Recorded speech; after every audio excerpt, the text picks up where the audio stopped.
بہت سارے نشے لوگوں کو لگے ہوئے ہوتے ہیں. ہر آدمی کوئی نہ کوئی نشہ کرتا ہے. کوئی دولت کا کرتا ہے, کوئی شہرت کا کرتا ہے, کوئی اپنی تعریف کا نشہ کرتا ہے. دو چار لوگوں سے تعریف سن کے مطمئن ہو جاتا ہے. ناراض تو نہیں ہو گیا اس جملے سے آپ؟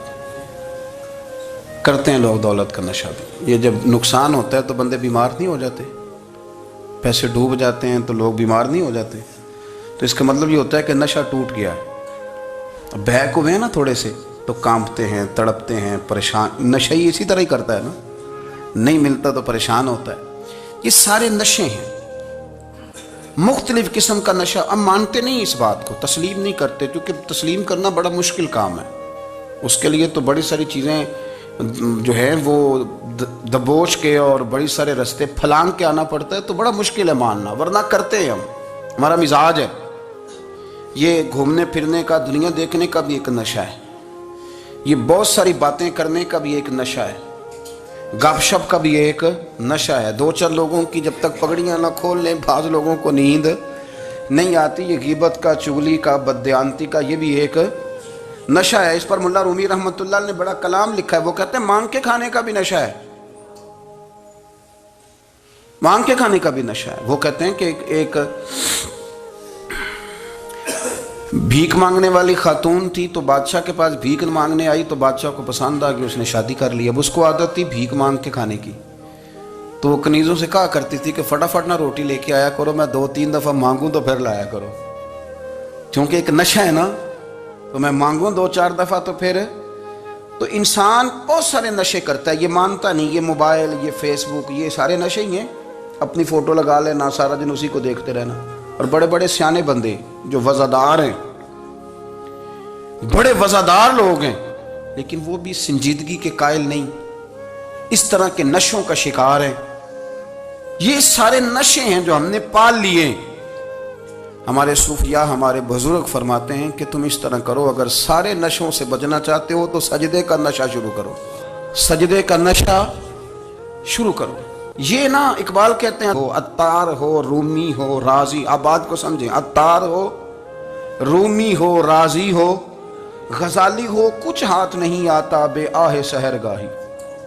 کہتے بہت بڑا صوفی ہو جیسے فرید الدین عطار تھے, بہت بڑا تصوف کا امام ہو جیسے امام غزالی تھے, بہت بڑا تفسیر کا استاد ہو جیسے امام رازی ہو. عطار ہو, رومی ہو, رازی ہو, غزالی ہو, پر کچھ ہاتھ نہیں آتا بے آہ سحر گاہی. اگر سویرے اٹھ کے روتا نہیں نا اللہ کی بارگاہ میں, اگر تہجد نہیں نہ پڑھتا, تو کچھ ہاتھ نہیں آتا بے آہ سحر گاہی. پھر اس کو کوئی چیز نصیب. میری بات کی سمجھ آ رہی ہے آپ حضرات؟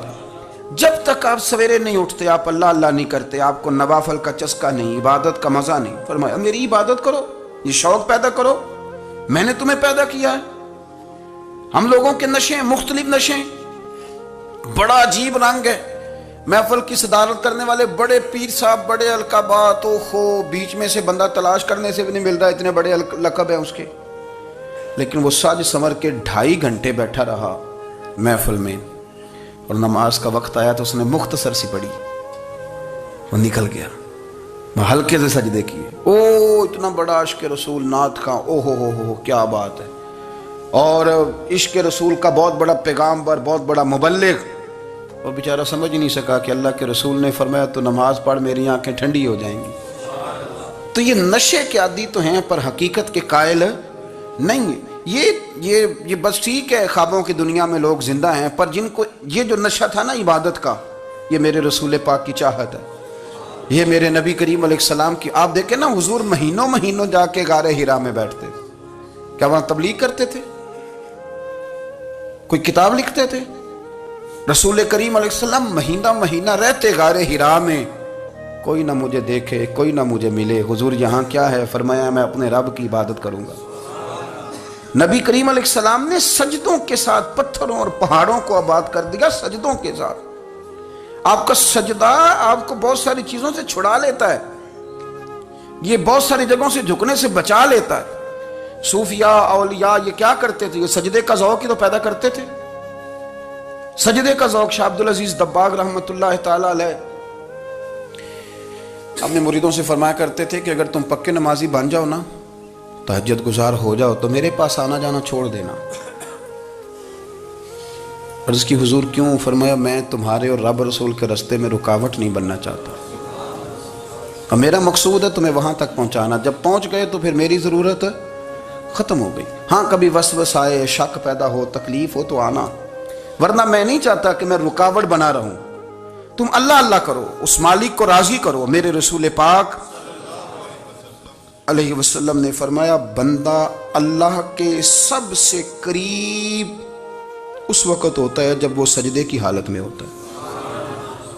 کس کے قریب ہوتا ہے؟ اللہ کے سب سے قریب ہوتا ہے۔ وہ بڑا نیڑے ہے رب کے، بڑا قریب ہے، اس لیے کہ وہ حالت سجدہ میں۔ وہ جب سجدے کرتا ہے نا، اس کی بارگاہ میں جب جھک جاتا ہے، آپ ذرا سجدے کی کیفیت دیکھیں نا، زبان بھی یہاں ہے، آنکھ بھی یہاں ہے، کان بھی، عقل بھی ساری، اس نے سارا کچھ رکھ دیا سجدے میں۔ آپ وہ کبھی پیچھے جائیں تو دیہاتوں میں کہا جاتا تھا ناک سے نکیرے نکالو، بہت بڑی سزا ہوتی تھی نا، ناک سے نکیرے نکالو، بڑی سزا ہوتی تھی۔ تو اس نے کہا مالک مجھے کسی نے کہا نہیں، پر دیکھنا میں نے رکھ دی ساری عقل سجدے میں، اور رکھ کے کہا کیا؟ سبحان ربی یا اللہ، اللہ میں پست ہوں تو اعلیٰ ہے، اللہ تو میرا رب ہے اور تو سب سے اعلیٰ۔ اتنا، اور فرمایا جب یہ اس کیفیت میں ہوتا ہے تو پھر یہ اپنے رب کے قریب ہوتا ہے۔ کثرت عبادت، نوافل۔ ہمارے ہاں عمرے کی قرآن اندازی محفلوں پہ ہونے لگ گئی ہے، حالانکہ حدیث سے ثابت نہیں۔ میں دوستوں سے کہتا ہوں جائز ہے، کرنی چاہیے، عمرے کی قرآن اندازی جائز ہے، پر کسی حدیث میں نہیں آئی کہ قرآن اندازی کرو عمرہ کرو۔ حدیث میں قرآن اندازی یہ آئی ہے کہ نبی پاک علیہ السلام نے فرمایا تمہیں پتہ چل جائے نا پہلی صف کا ثواب کتنا ہے، تم قرآن اندازی کرو۔ عمرے کی قرآن اندازی کا تو پوسٹر چھپتا ہے، تو یہ والی قرآن اندازی کب ہونی ہے؟ ہونی چاہیے کہ نہیں؟ حضور نے فرمایا تمہیں پتہ چلے کہ اس کا ثواب کتنا، تو تم قرآن اندازی کرو، تم قرآن ڈالو۔ جب آپ نماز پڑھ رہے ہوتے ہیں، جب آپ کا مصلی آباد ہوتا ہے، صلاح الدین ایوبی ایک بزرگ سے ملاقات ہو گئی، بیت المقدس پر قبضہ تھا عیسائیوں کا، تو صلاح الدین بڑے پریشان تھے۔ وہ بابا جی کہنے لگے پتر کیا ہوا؟ کہنے لگے حضور پتہ چلا ہے دشمن کے 2 بحری بیڑے اسلحہ لے کے آ رہے ہیں، مسلمان پہلے ہی کمزور ہیں، اور اب اگر 2 بحری بیڑے اور آ گئے تو حضور مسئلہ بن جائے گا۔ تو میں پریشان ہوں کہ کس طرح یہ کم مسئلے والی ہماری فوج ہے کیسے مقابلہ کرے گی۔ تو بابا جی کہنے لگے پتر اس طرح کرنا، آج رات تو بھی دعا کرنا اور میں بھی کروں گا، تو بھی دعا کرنا۔ آپ ناراض نہ ہونا، ہم تو پیروں والے ہیں، ہم تو پیروں کے نوکر غلام ہیں، ہمارا تو گزارا ہی نہیں، ہمیں تو ملتا ہے سارا کچھ وہاں سے۔ پر میرا سوال یہ ہے کہ تعویذ لینے جاتے ہو نفل کیوں نہیں پڑھتے؟ رات اللہ اللہ کیوں نہیں کرتے؟ یہ بھی تو ہمارے بزرگوں کا ہی طریقہ ہے، انہوں نے تو ہمیں سکھایا ہے۔ صلاح الدین ایوبی سے بزرگوں نے کہا کہ رات آج نا اللہ اللہ کرنا، تو میں تیرے لیے دعا کروں گا، تو بھی دعا کرنا۔ تو بندہ جب دکھی ہوتا ہے تو سجدہ کرتا ہے، تو پھر ہی تو مصلی بھیگ جاتا ہے، پھر ہی تو مزہ آتا ہے۔ سکھی بندہ تو کعبے جا کے نہیں روتا، دکھی تھے، تکلیف تھی، تو سر رکھا سجدے میں تو تڑپ گئے۔ اور وہ بابا جی کہتے ہیں میں مسجد آیا تو صلاح الدین چیخے مار کے رو رہا تھا اور کہہ رہا تھا مالک میں کوئی اپنی شان کے لیے تو نہیں نہ لڑ رہا، اللہ کو میں کوئی قبضوں کے لیے تو نہیں لڑ رہا، مالک تیرے لیے لڑ رہا ہوں، مجھے بے آبرو نہ کرنا، میری مدد فرمانا۔ کہتے ہیں میں آیا تھا کہ مسجد میں دعا کروں گا، پر صلاح الدین ایوبی کو روتے دیکھا تو میں لوٹ گیا۔ تو سویرے صلاح الدین ملے تو بڑے خوش تھے۔ میں نے کہا پتر کیا ہوا؟ کہنے لگے حضور وہ بحری بیڑے 2 آ رہے تھے نا اسلحہ لے کے، دونوں ڈوب گئے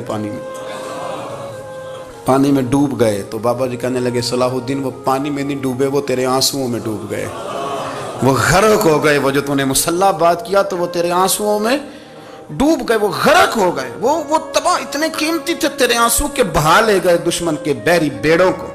میرے بھائی ٹھیک ہو گیا جی، میرے عزیز سمجھ لیں اس بات کو ہمیشہ کے لیے، اور اس پر غور کر لیں اچھے طریقے سے کہ میرے رسول کریم سید عالم صلی اللہ علیہ وسلم نے نا ہماری توجہ دلائی، حضور نے ہمیں بتلایا، ہمارا ذوق بڑھایا عبادت کی طرف۔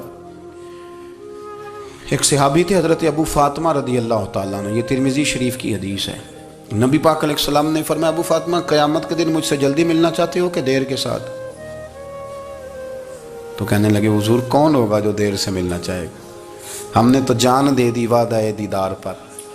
اعلیٰ حضرت فرماتے ہیں جان دے دی وعدہ اور نقد اپنا دام ہو ہی جائے گا۔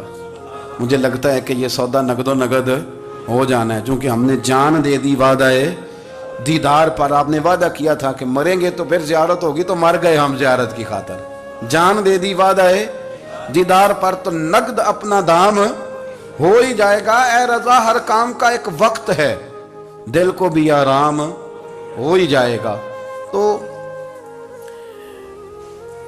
حضرت ابو فاطمہ رضی اللہ تعالیٰ عنہ سے نبی پاک صلی اللہ علیہ وسلم نے فرمایا جلدی ملنا چاہتے ہو کہ دیر سے؟ عرض کی حضور فٹافٹ ملنا ہے، میں نے قیامت کے دن آپ سے جلدی ملنا ہے۔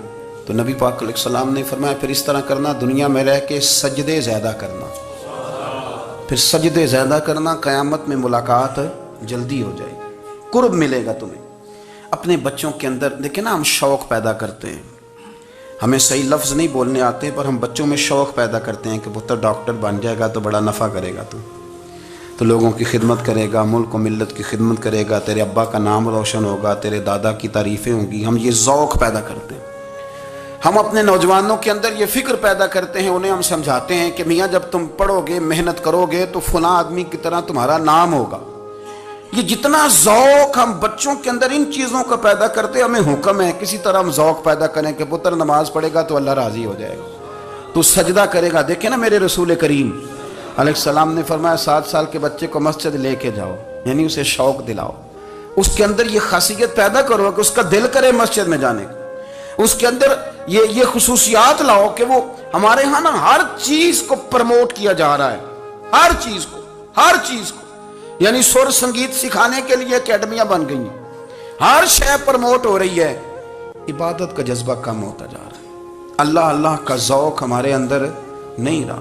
اور اتنا مشکل ہم نے اپنے لیے بنا لیا ہے کہ وہ بندہ جو بڑی زبردست مذہبی گفتگو کر رہا تھا اور تگڑی بات کر رہا تھا، کیا بات ہے، لیکن نماز کے بارے میں کمزوری دکھا جاتا ہے، نوافل کے بارے میں وہ چپکے سے نکل جاتا ہے،